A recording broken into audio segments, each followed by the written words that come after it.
नमस्कार। वीडियो की संग में देखते हैं ज्योग्राफी यानी भूगोल और एपीटी स्पेशल और इसके अंतर्गत हम देख रहे हैं इंडियन ज्योग्राफी और यह lecture based on mind map है। और यह लेक्चर देखें तो उत्तर प्रदेश लोक सेवा आयोग द्वारा आयोजित समीक्षाधिकारी सहायक समीक्षाधिकारी पुनर्परीक्षा 2023 यानी यूपीपीएससी द्वारा आयोजित आर एग्जाम 2023 के लिए अति महत्वपूर्ण साबित हो सकता है, जो कि भूगोल पर आधारित है और यह इंडियन ज्योग्राफी पर आधारित एक महत्वपूर्ण लेक्चर है।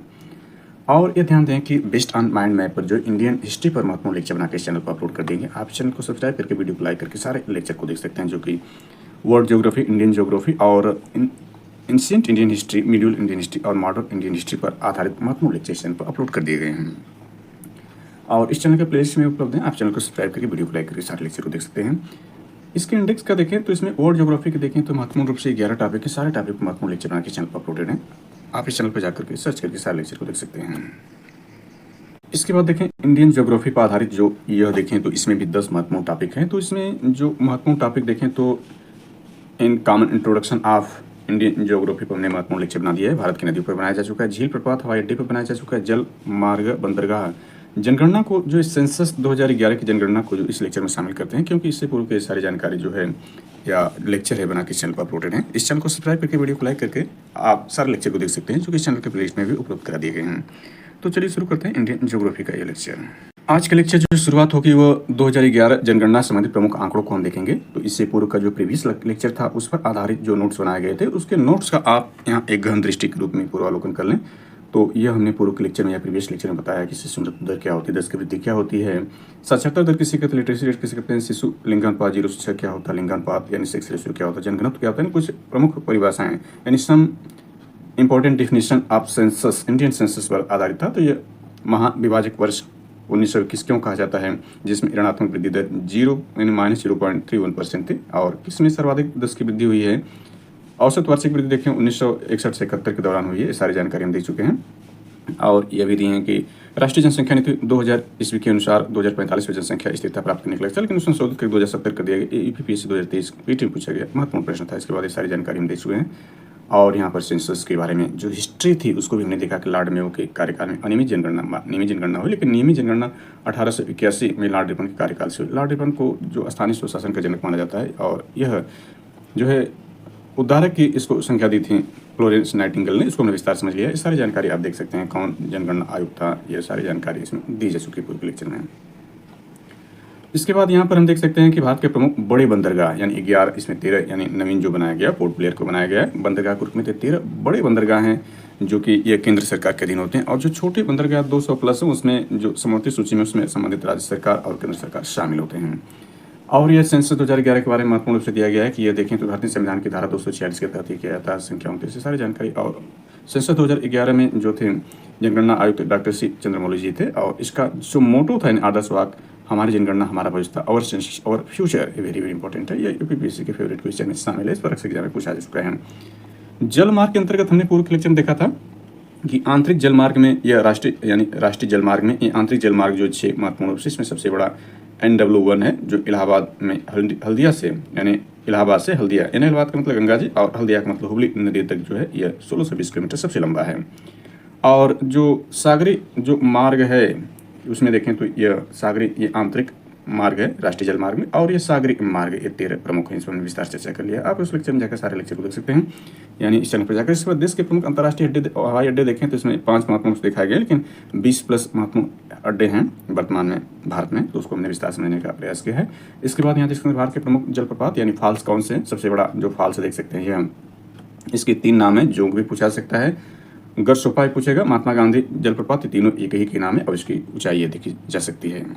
इसके बाद भारत के झील जो है महत्वपूर्ण रूप से विस्तार से सारे झीलों को समझने का प्रयास किया। आप जाकर सारे झीलों को देख सकते हैं। इसमें जो वेरी वेरी इंपॉर्टेंट थी वो देखिए मणिपुर के लोकटक झील को हमने देखा था, फुलकट झील इत्यादि को भी हमने देख लिया, और चिल्का झील इत्यादि विस्तार से हमने समझने का प्रयास किया। इसके बाद देखें तो जो नदियाँ हैं भारत में, जो नदियाँ हैं उसमें नदियों का मायका मध्य प्रदेश को कहा जाता है। तो हमने मध्य प्रदेश से निकलने वाली सारी नदियों को विस्तार समझ लिया है, तो आप जाकर उस लेक्चर को देख सकते हैं। इसके बाद भारत में पाए जाने प्रमुख मिट्टियों को हम देख सकते हैं, यानी मिट्टियाँ कौन कौन। सर्वाधिक मिट्टी दोमट मिट्टी, कछारी मिट्टी या जलोढ़ मिट्टी, तीनों एक ही नाम है। इसको काप मिट्टी में जानते हैं। 43% से सर्वाधिक अधिक मिट्टी है। इसके 3 पार्ट है, बल्कि हमने 4 पार्टों को देखा था। एक निवेश थी, इलेक्ट्राइट मिट्टी, काली मिट्टी, इसको रेगुलर मिट्टी, कपास मिट्टी या ट्रोपिकल ब्लैक मिट्टी कहते हैं। इस बार विस्तार समझ लिया है। इसके बाद यहाँ पर हम देख सकते हैं कि जो भारत का तटीय क्षेत्र है, भारत के तट के 9 राज्य कौन कौन से राज्य हैं, और जो ये चैनल हैं यानी 8 degree channel, 9 degree channel very very important है एग्जाम दृष्टिकोण से। और इसके बाद ईजेट यानी स्पेशल इकोनॉमिक जोन, उसी की तर्ज पर जो है एक्सक्लूसिव इकोनॉमिक जोन जो है समुद्र के लिए है। तो इसमें जो है 12 नाटिकल मील, 24 नाटिकल मील, 200 नाटिकल मील पर विस्तार समझने का प्रयास किया है। इसके बाद यहाँ पर देख सकते हैं द्वीप समूह के अंतर्गत जो भारत में देखें तो अंडमान द्वीप से फेरोसिटी, सैंडल पीक है और बैरन द्वीप, अंडमान, पोर्ट ब्लेयर, इतना किलोमीटर, ये दक्षिण एशिया के एकमात्र सक्रिय ज्वालामुखी भारत के प्रमुख पठारों को देखा जा सकता है। इसके बाद यहाँ पर हम देखें तो पश्चिमी घाट के प्रमुख दर्रे उत्तर से दक्षिण वेरी वेरी इंपॉर्टेंट है, क्रम पूछ देता है उत्तर से दक्षिण क्या है। पूर्वी घाट के प्रमुख पहाड़ियों को देख सकते हैं, ये उत्तर से दक्षिण। इसके बाद के प्रमुख ग्लेशियर, जिसमें सबसे बड़ा सियाचिन ग्लेशियर 76.64 किलोमीटर है। और एक बार जो आरो यारो में ही ससाइनी को पूछा है, कराकोरम में 17.85 है। इसके बाद एक पहाड़ियों का क्रम, कार्डियन पहाड़ियों के दक्षिण से नागपुर की पहाड़ियों का क्रम इसमें दिया गया है। इसको भी हमने पूर्व लेक्चर में विस्तार समझ लिया। इसके बाद हिमालय पर्वत और प्रायद्वीप भारत के जो महत्वपूर्ण श्रेणी है उसके दक्षिण से भारत का क्रम क्या है, वो पूर्व, पश्चिम, उत्तर, दक्षिण सारे क्रम को इसमें हमने दिखा दिया है। आप इसको जाकर लेक्चर देख सकते हैं। तो यहाँ पर ये सारी जान के भारत के भौगोलिक विशेषताओं के अंतर्गत जो है हिमालय के 4 प्रकार हैं। और नदियों के आधार पर भी जो हिमालय को 4 प्रकार से बांटा गया है, इसको भी आप देख सकते हैं।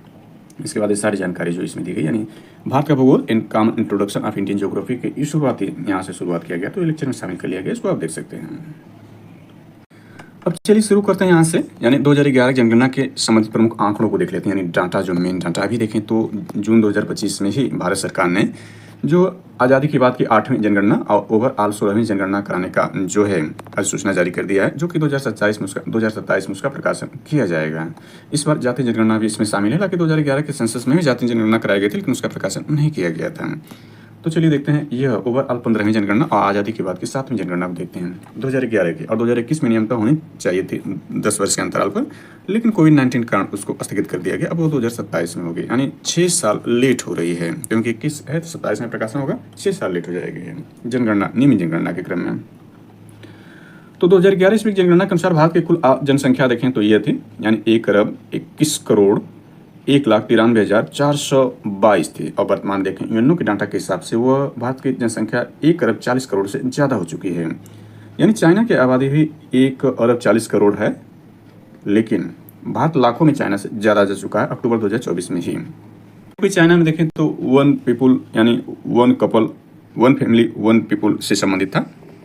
एक पति पत्नी के बीच एक बच्चे, लेकिन उसको तहसील करके 2 कर दिया गया था पूर्व के समय में। तो हालांकि यहाँ पर हम देखें तो भारतीय जनसंख्या यह थी, जिसमें देखें तो यह यानी 62,32,70,258 पुरुष, यानी 51.47% पुरुष थे उसमें, और 58,75,84,719 यानी 48.53% महिलाएं, यानी देखें महिलाओं की संख्या पुरुषों से कम थी, यानी 51 थी। और ये देखें तो 48 लगभग देखें तो 3% ज़्यादा पुरुषों की जो है आबादी थी सेंसस 2011 के हिसाब से। यहाँ पर देखें तो 2011 ईस्वी की जनगणना के अनुसार भारत की कुल जनसंख्या विश्व कुल जनसंख्या की 70% वेरी वेरी इंपॉर्टेंट है, यानी कुल जनसंख्या 70%। हमने देखा था कि भारत की जो कुल आबादी थी वो विश्व की आबादी कितनी थी, 2.42%, लेकिन जनसंख्या क्या है, विश्व की जनसंख्या की 17.5%। हमने देखा कि विश्व की जनसंख्या 7 अरब से ज़्यादा हो चुकी है, उसमें से 1.5 अरब के आसपास, यानी अभी तक देखें तो 1.25 अरब, 2000 सेंसस के 11 में देख रहे हैं जनगणना, तो 1.25 अरब के पास। और जो व्यक्ति हैं यानी विश्व की जनसंख्या के देखें 17.5% जो है भारतीय हैं, यानी हर 17.5 व्यक्ति में से एक भारतीय है विश्व में। और हमने देखा कि जो भौगोलिक दृष्टिकोण क्या है, इसमें हमने चर्चा पूर्व में कर ली, इसलिए यहाँ ज़्यादा चर्चा करने की आवश्यकता नहीं है। यहाँ देखें जनसंख्या में वार्षिक वृद्धि दर, जनसंख्या में वार्षिक वृद्धि दर, वार्षिक का मतलब यह हो गया कि एक वर्ष में जो होता है, यानी 10 वर्ष का तो वो अलग है, लेकिन यहाँ प्रत्येक वर्ष वार्षिक वृद्धि जो होती है, तो जनसंख्या में वार्षिक वृद्धि दर 1.97 से घटकर 1.64 रह गई। यानी इसमें वार्षिक यानी सेंसस 2001 में देखें तो यह था सेंसस, लेकिन 2011 में घट करके क्या हो गया, ये हो गया। तो इसमें कितने की कमी हो गई है, तो कमी को देखें तो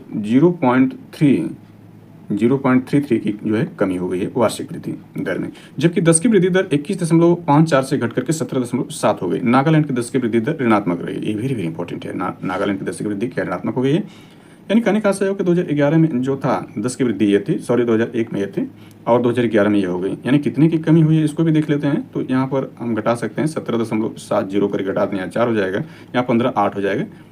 यानी कहने का आशय ये हुआ, यानी देखें 3.84% की कमी रही, यानी 10 की वृद्धि में।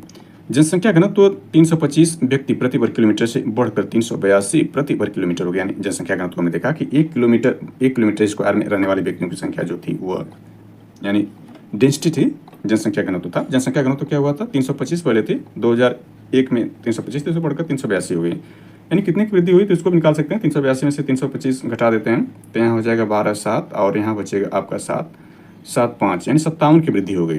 57 लोग बढ़ गए, 1 किलोमीटर में रहने वाले लोगों में 57 लोग बढ़ गए 2011 के सेंसस में।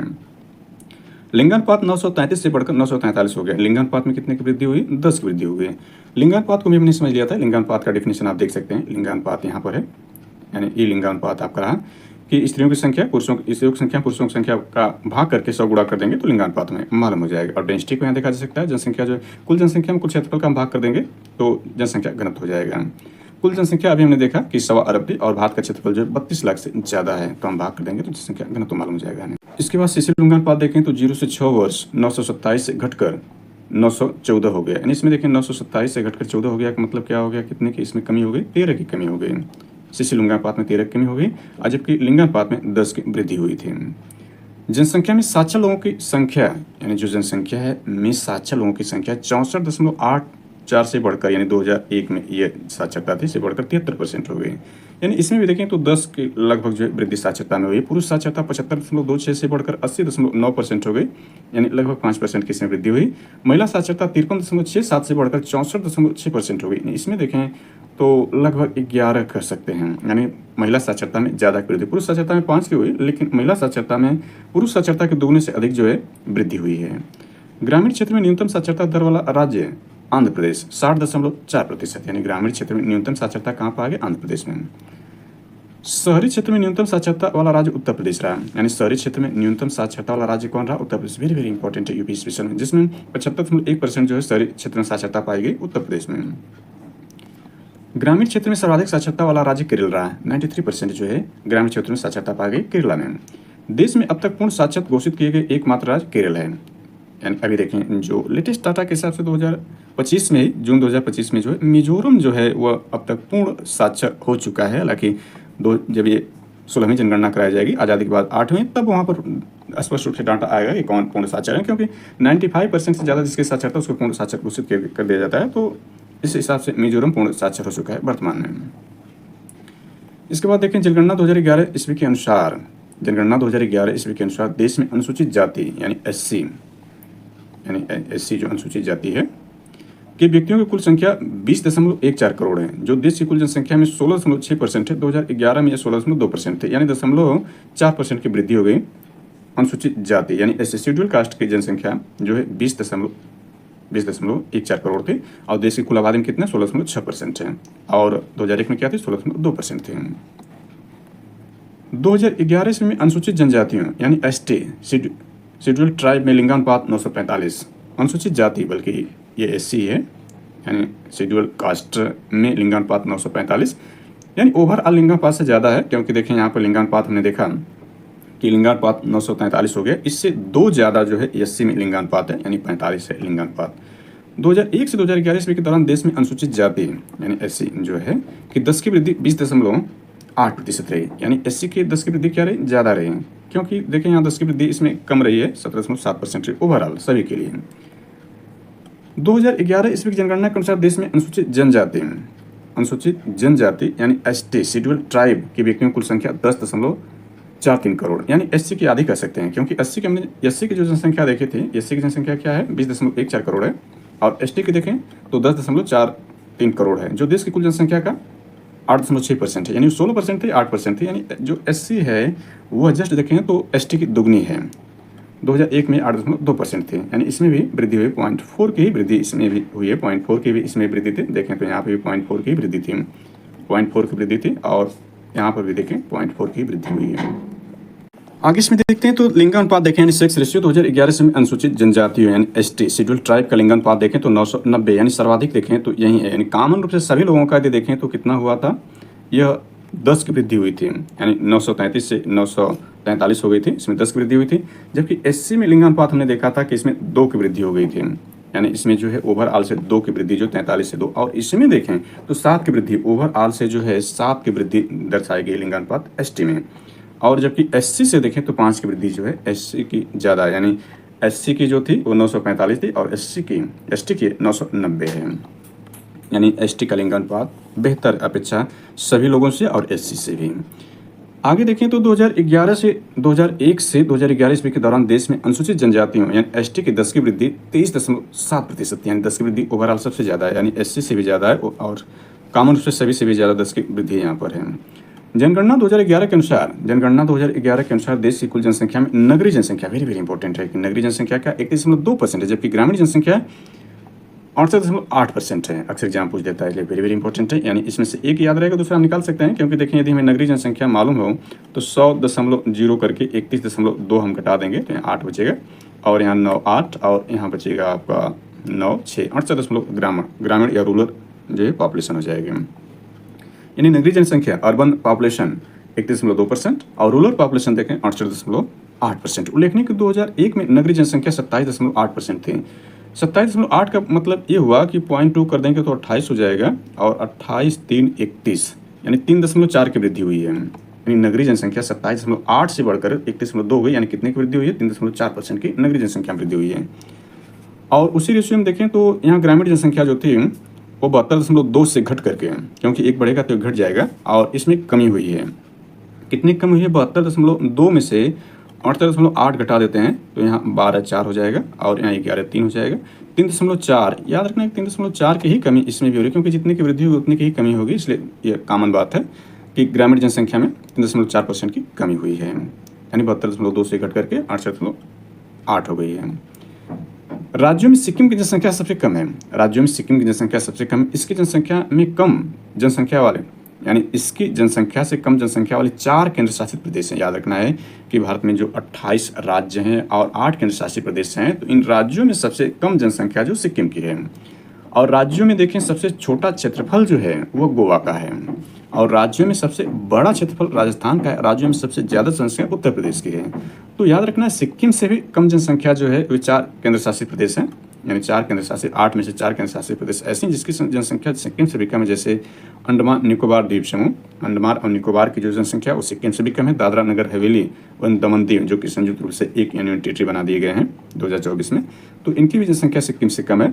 लक्षद्वीप की भी, तो यानी सिक्किम, यानी यहाँ देख सकते हैं कि सबसे ज़्यादा जनसंख्या देखें तो इस क्रम में सिक्किम की ज़्यादा है, फिर इसके बाद कम अंडमान निकोबार की है, फिर इसके बाद कम दादरा नगर हवेली की है, इसके बाद दीव की, इसके बाद लक्षद्वीप की। हालांकि दोनों एक मिलाकर ऐड कर दिए गए हैं, दमन दीव और दादरा नगर हवेली, तो ये क्रम है, यानी यहाँ देखें तो घटे हुए क्रम में इसको दिखाया गया है।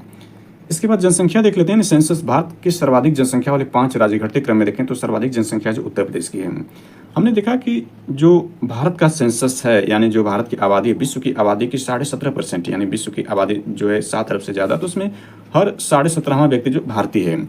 उस दृष्टिकोण से देखें तो उत्तर प्रदेश में, यानी जो भारत है, भारत में उत्तर प्रदेश यानी 28 राज्य और 8 केंद्र शासित प्रदेश हैं, उसमें से उत्तर प्रदेश का हर 16वां यानी लगभग 17वां व्यक्ति उत्तर प्रदेश का है अपने देश भारत में।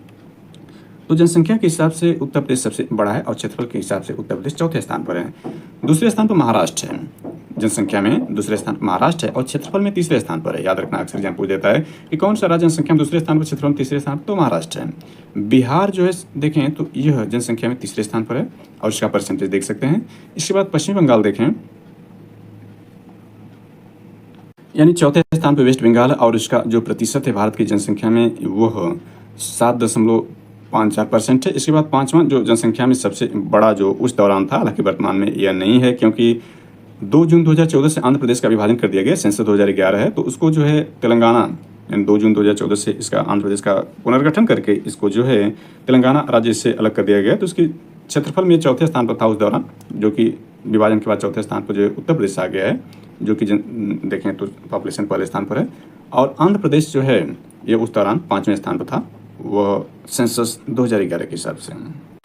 चलिए आगे देखते हैं। इसमें तो यह देख सकते हैं सेंसस पर आधारित यहाँ कुछ और जानकारी इसमें दी गई, इसको जल्दी से देख लेते हैं। तो यहाँ पर देखें तो भारत के न्यूनतम जनसंख्या वाले 5 राज्य बढ़ते हुए क्रम में देखें तो इसमें न्यूनतम जनसंख्या राज्यों में देखें तो सबसे न्यूनतम जनसंख्या सिक्किम की है, ये 0.05% है भारत की जनसंख्या का। इसके बाद मिजोरम है 0.09%, इसके बाद अरुणाचल प्रदेश 0.11%, इसके बाद गोवा 0.12% है। गोवा जो देखें तो भारत में क्षेत्रफल में सबसे छोटा राज्य है। इसके बाद नागालैंड देखें तो 0.1% जनसंख्या है। यानी यह जनसंख्या जो है न्यूनतम जनसंख्या वाले 5 राज्य बढ़ते हुए क्रम में दिखाए गए हैं। यानी यूँ कहें यानी सर्वाधिक जनसंख्या वाला राज्य उत्तर प्रदेश, यानी सर्वाधिक जनसंख्या वाला राज्य क्या उत्तर प्रदेश, इसकी जनसंख्या 19,98,12,341 है। अब न्यूनतम जनसंख्या वाला राज्य सिक्किम है, ये 6,10,577 जनसंख्या सिक्किम की है। इसके बाद देखें 10 की वृद्धि कहाँ पर सर्वाधिक हुई है। सर्वाधिक 10 की वृद्धि वाले 5 राज्य, याद रखना है राज्य के बारे में है, तो घटते क्रम में देखें। घटते क्रम का मतलब सर्वाधिक 10 की वृद्धि मेघालय में हुई है 27.9% की, अरुणाचल प्रदेश में 26% के, बिहार में 25.4%, जम्मू कश्मीर में। उस दौरान जम्मू कश्मीर जो है वह अविभाज्य था, यानी उसको धारा 370 तत्व स्वायत्त राज्य की था, लेकिन 2019 में जो उसको स्वायत्त राज्य का दर्जा छीन करके समाप्त करके बल्कि 31 अक्टूबर 2019 से इसको जो 2 केंद्र शासित प्रदेशों में डिवाइड कर दिया गया जम्मू कश्मीर को। तो यह 10 की वृद्धि यानी जम्मू कश्मीर और लद्दाख बना था, तो उस दौरान के लिए 10 की वृद्धि। मिजोरम में देखें तो ये 10 की वृद्धि 23.5 यानी 5वां सर्वाधिक 10 की वृद्धि मिजोरम में हुई है। न्यूनतम 10 की वृद्धि वाले 5 राज्यों में देखें बढ़ते क्रम में, तो इसमें सबसे कम नागालैंड है, क्योंकि ऋणात्मक अक्सर एग्जाम पूछता है कि ऋणात्मक 10 की वृद्धि किसमें हुई, तो नागालैंड में -0.6%। इसके बाद केरला में 10 की वृद्धि हुई 4.9%, इसके बाद गोवा में 8.2%, आंध्र प्रदेश में अविभाजित आंध्र प्रदेश की बात कर रहा है 11%, सिक्किम देखें तो 12.9% की 10 की वृद्धि न्यूनतम रूप से हुई है। जनसंख्या घनत्व में देखें तो जनसंख्या घनत्व यानी डेंसिटी, सर्वाधिक जनसंख्या घनत्व वाले 5 राज्य घटते क्रम में देखें तो सर्वाधिक जनसंख्या घनत्व बिहार में, यानी 1 किलोमीटर स्क्वायर में रहने वाले व्यक्तियों की संख्या सर्वाधिक बिहार में है। 1106 व्यक्ति 1 किलोमीटर में रहते हैं। दूसरे स्थान पर वेस्ट बंगाल है। दोनों आपस में पड़ोसी राज्य हैं और कभी दोनों एक ही राज्य में थे अंग्रेजों के समय में। इसके बाद केरला में सर्वाधिक जनसंख्या घनत्व, इसके उत्तर प्रदेश, याद रखना उत्तर प्रदेश जो जनसंख्या में सर्वाधिक बड़ा जो है, जनसंख्या में सबसे सर्वाधिक बड़ा भारत का राज्य है और क्षेत्रफल में चौथा है। तो उत्तर प्रदेश जो है जनसंख्या घनत्व में चौथे स्थान पर, यहाँ 829 लोग 1 किलोमीटर स्क्वायर में रहते हैं। इसके बाद 5वां जो हरियाणा है, हरियाणा में 573 लोग 1 किलोमीटर स्क्वायर में रहते हैं। इसके बाद न्यूनतम जनसंख्या घनत्व वाले भारत के 5 राज्यों को देखें बढ़ते क्रम में, यानी सबसे कम अरुणाचल प्रदेश में रहते हैं लोग, 1 किलोमीटर स्क्वायर मात्र 17 लोग रहते हैं। इसके बाद मिजोरम में, फिर सिक्किम में, मणिपुर में, इसके बाद नागालैंड में। सबसे कम अरुणाचल प्रदेश में रहते हैं 1 किलोमीटर स्क्वायर में। जनसंख्या घनत्व सबसे कम जो है अरुणाचल प्रदेश की है। लिंगानुपात सेक्स रेशियो देखें, सर्वाधिक लिंगानुपात वाले 5 राज्य घटते क्रम में सर्वाधिक लिंगानुपात केरला में है, यानी 1000 पुरुषों पर 1084 महिलाएं हैं। यानी यहाँ जो है केरल में देखें तो महिलाओं की संख्या जो है पुरुषों से ज़्यादा है। इसके बाद जो दूसरा सर्वाधिक लिंगानुपात है वो तमिलनाडु में है, 1000 पुरुषों पर 996 महिलाएं हैं, यानी 4 महिलाएं कम यहाँ पर भी हैं। इसके बाद आंध्र प्रदेश है, यहाँ 993 महिलाएं 1000 पुरुषों पर है। मणिपुर में 992 हैं, यानी इसमें 8 कम है, इसमें 7 कम। छत्तीसगढ़ में देखें, यानी उत्तर भारत में देखें तो छत्तीसगढ़ का लिंगानुपात सर्वाधिक अच्छा है। उत्तर भारत के राज्यों में छत्तीसगढ़ 991 है, बाकी सारे जो दक्षिण भारत के राज्य हैं यहाँ 991, यानी यहाँ पर 1000 में 9 महिलाएं कम हैं छत्तीसगढ़ में। इसके बाद चलते हैं न्यूनतम लिंगानुपात वाले 5 राज्यों को देखें। तो न्यूनतम लिंगानुपात में देखें तो ये सारे उत्तर भारत के राज्य हैं। इसमें सबसे कम हरियाणा में है, यहाँ 1000 पुरुषों पर 879 महिलाएं ही हैं। 79 का मतलब 21 यह हो गया, यानी 121 महिलाएं कम हैं। यानी 1000 पुरुषों पर देखें तो 121 महिलाएं जो है वह कम है हरियाणा में। और जम्मू कश्मीर, इसके बाद जम्मू कश्मीर, ये अविभाजित जम्मू कश्मीर की बात कर रहा है, यानी दूसरा सर्वाधिक लिंगानुपात जो है कम जो है, सर्वाधिक न्यूनतम यानी न्यूनतम लिंगानुपात जम्मू कश्मीर में 889 है, यानी यहाँ पर 11 महिलाएं कम हैं 1000 पुरुषों की अपेक्षा। सिक्किम में 890 है, पंजाब में 855। उत्तर प्रदेश भी इस मामले में ज़्यादा अच्छा नहीं है, यहाँ 912 महिलाएं हैं। यानी देखें तो 88 महिलाएं जो है, यानी यहाँ कर सकते हैं कि 88 जो महिलाएं हैं वो कम है 1000 पुरुषों पर। यानी उत्तर प्रदेश जो 5वां सर्वाधिक न्यूनतम लिंगानुपात वाला राज्य है। इसके सर्वाधिक शिशु लिंगानुपात वाले 5 राज्यों को देखें घटते क्रम में, तो सर्वाधिक लिंगानुपात यानी शिशु लिंगानुपात अरुणाचल प्रदेश में पाया गया। अरुणाचल प्रदेश में सर्वाधिक लिंगानुपात, इसके बाद मिजोरम में, इसके मेघालय में, छत्तीसगढ़ में, केरला में। यानी इसमें पूर्वोत्तर के जो राज्य हैं 7 सिस्टर वाले, ये अच्छा प्रदर्शन किए हैं। न्यूनतम शिशु लिंगानुपात देखें तो यहाँ पर भी उत्तर भारत की स्थिति खराब है, जिसमें हरियाणा में देखें यहाँ पर भी शिशु लिंगानुपात सबसे कम है। ओवरऑल लिंगानुपात भी यहाँ सबसे कम था। पंजाब, इसके बाद आता है जम्मू कश्मीर, राजस्थान, फिर गुजरात आता है। साक्षरता देख सकते हैं, सर्वाधिक साक्षरता प्रतिशत वाले, यानी यहाँ प्रतिशत है वाले 5 राज्य घटते क्रम में सर्वाधिक साक्षरता प्रतिशत 54% जो है केरला में, इसके बाद मिजोरम है 91.3%। अभी 2025 में पूर्ण साक्षर होने वाला राज्य घोषित कर दिया गया है। यहाँ के देखिए 55% से अधिक लोग साक्षर हो चुके हैं वर्तमान दृष्टिकोण से। गोवा इसके बाद आता है सर्वाधिक साक्षर प्रतिशत में 88.7% लोग, इसके बाद त्रिपुरा आता है, इसके बाद हिमाचल प्रदेश 82.8% लोग साक्षर हैं। न्यूनतम साक्षरता प्रतिशत वाले 5 राज्य देखें तो बिहार इसमें सबसे पिछड़ा है। 61.8% लोग बिहार में साक्षर हैं। इसके बाद अरुणाचल प्रदेश 65.4%, इसके बाद राजस्थान 66.1%, इसके बाद झारखंड 66.4%, आंध्र प्रदेश, तेलंगाना सहित 67% जो साक्षरता थी। न्यूनतम साक्षरता, सर्वाधिक पुरुष साक्षरता प्रतिशत वाले 5 राज्य बढ़ते क्रम में देखें। पुरुष साक्षरता के देखें तो पुरुष साक्षरता में भी केरल पहले स्थान पर है, दूसरे स्थान पर मिजोरम इसमें भी बना हुआ है, फिर गोवा है, त्रिपुरा है, हिमाचल प्रदेश है। न्यूनतम साक्षरता पुरुष वाले क्रम देखें तो इसमें भी बिहार है, सबसे न्यूनतम पुरुष साक्षरता यही है। इसके बाद अरुणाचल प्रदेश, आंध्र प्रदेश, मेघालय, झारखंड इत्यादि आते हैं। सर्वाधिक महिला साक्षरता वाले में भी केरल पहले स्थान पर, मिजोरम दूसरे स्थान पर, ये सारी जानकारी देखी जा सकती है। और न्यूनतम महिला साक्षरता वाले में देखें तो बिहार इसमें शामिल है, बिहार न्यूनतम पुरुष साक्षरता में भी शामिल है। न्यूनतम पुरुष साक्षरता में देखें तो दूसरे स्थान पर क्या था, अरुणाचल प्रदेश था। इसमें दूसरे स्थान पर याद रखना है कि न्यूनतम महिला साक्षरता में राजस्थान आ जाता है। और याद रखना है कि सर्वाधिक पुरुष साक्षरता में देखें तो 5वें स्थान पर हिमाचल प्रदेश है, लेकिन सर्वाधिक महिला साक्षरता में देखें तो 5वें स्थान पर आपका बदल जाता है स्थान, वो आपका नागालैंड हो जाता है। तो इसमें जो चेंज हो रहा है उसको याद रखना है। इसके बाद यहाँ देख सकते हैं ग्रामीण जनसंख्या, शहरी जनसंख्या देख सकते हैं। सर्वाधिक ग्रामीण जनसंख्या प्रतिशत वाले 5 राज्य देखें तो सर्वाधिक ग्रामीण जनसंख्या हिमाचल प्रदेश, यानी एसबी की 90% से ज़्यादा जो जनसंख्या है वो गांव में रहती है हिमाचल प्रदेश में। इसके बाद दूसरे स्थान पर बिहार है, तीसरे पर असम, चौथे पर उड़ीसा, 5वें मेघालय, पश्चिम देख सकते हैं। सर्वाधिक नगरीय जनसंख्या वाले 5 राज्यों को देख सकते हैं। सर्वाधिक नगर में रहने वाले लोग गोवा में 62%, इसके बाद मिजोरम में, फिर तमिलनाडु, फिर केरला में, फिर महाराष्ट्र में हैं। सर्वाधिक नगरीय जनसंख्या वाले 5 राज्य प्रतिशत था, लेकिन यहाँ नगरीय जनसंख्या में सब पहले स्थान महाराष्ट्र है, वेरी वेरी इंपॉर्टेंट। दूसरे स्थान पर अपना Uttar Pradesh, UP specially very very important है। इसके बाद तमिलनाडु, पश्चिम बंगाल, फिर आंध्र प्रदेश का स्थान आता है। न्यूनतम नगरीय जनसंख्या वाले 5 राज्यों में देखें तो इस यानी जनसंख्या के क्रम देखें, न्यूनतम सिक्किम में रहती है, यानी सबसे कम जनसंख्या यहीं पर है। तो न्यूनतम यहाँ पर जो है नगरीय जनसंख्या भी है। इसके बाद आंध्र प्रदेश, नागालैंड, मिजोरम, फिर मेघालय का स्थान आता है। इसके बाद अनुसूचित जाति जनजाति, सर्वाधिक अनुसूचित जाति एससी जनसंख्या प्रतिशत यानी परसेंटेज के रूप में 5 राज्यों के सर्वाधिक जनसंख्या पंजाब में पाई जाती है 21.2%, फिर हिमाचल प्रदेश में, फिर पश्चिम बंगाल, उत्तर प्रदेश भी स्थान जो है देखें चौथे स्थान पर सर्वाधिक एससी आबादी की प्रतिशत के हिसाब से 20.7% है। और सर्वाधिक आबादी के हिसाब से देखें तो उत्तर प्रदेश में पहले स्थान पर हो जाएगा। प्रतिशत न कर सर्वाधिक आबादी में एससी देखें तो उत्तर प्रदेश पहले स्थान पर हो जाएगा। और इसके बाद यहाँ पर देखते हैं आगे सर्वाधिक अनुसूचित जाति यानी एससी जनसंख्या वाले 5 राज्य देखें, यानी यहाँ प्रतिशत नहीं तो पहले स्थान पर उत्तर प्रदेश, फिर वेस्ट पश्चिम बंगाल, फिर बिहार, फिर तमिलनाडु, फिर आंध्र प्रदेश आएगा। नोट में देखें तो नागालैंड, अरुणाचल प्रदेश में कोई भी अनुसूचित जाति एससी निवास नहीं करती, यानी ये ध्यान रखना है कि नागालैंड और अरुणाचल प्रदेश में कोई भी एससी आबादी निवास नहीं करते, क्योंकि सारी आबादी जो एसटी के यानी शेड्यूल ट्राइब के। सर्वाधिक अनुसूचित जनजाति यानी एसटी जनसंख्या वाले राज्य देखें तो पहले स्थान पर जो मध्य प्रदेश यानी एसटी सर्वाधिक मध्य प्रदेश, फिर महाराष्ट्र, फिर उड़ीसा, राजस्थान, फिर गुजरात आएगा। नोट में देखें झारखंड में अनुसूचित जाति एसटी जनसंख्या के मामले में 6ठे स्थान पर, इसकी एसटी जनसंख्या देखें तो आपका 86,45,042 है, यानी झारखंड अनुसूचित जनजाति एसटी के जनसंख्या में 6ठे स्थान पर है, यानी 5 हमने यहाँ देख लिया है। सर्वाधिक अनुसूचित जनजाति एसटी जनसंख्या प्रतिशत वाले राज्य देखें तो सर्वाधिक जो है मिजोरम में, फिर नागालैंड में, मेघालय में, अरुणाचल, फिर मणिपुर में, यानी पूर्वोत्तर के सारे राज्य हैं। एसटी जनसंख्या प्रतिशत मामले में झारखंड 26.2%, 11वें स्थान। हरियाणा एवं पंजाब में कोई भी अनुसूचित जनजाति नहीं निवास करती। वेरी वेरी इंपॉर्टेंट है कि हरियाणा और पंजाब में कोई भी एसटी जो है आबादी नहीं पाई जाती है, कोई निवास नहीं करती है। इसके बाद जनगणना 2011 केंद्र शासित प्रदेश के बारे में देखें तो सर्वाधिक जनसंख्या वाला केंद्र शासित प्रदेश दिल्ली है। दूसरा तीसरा स्थान देखें, दूसरे स्थान पर पुदुचेरी, तीसरे स्थान पर जो चंडीगढ़ है। न्यूनतम जनसंख्या वाला केंद्र शासित प्रदेश लक्षद्वीप है।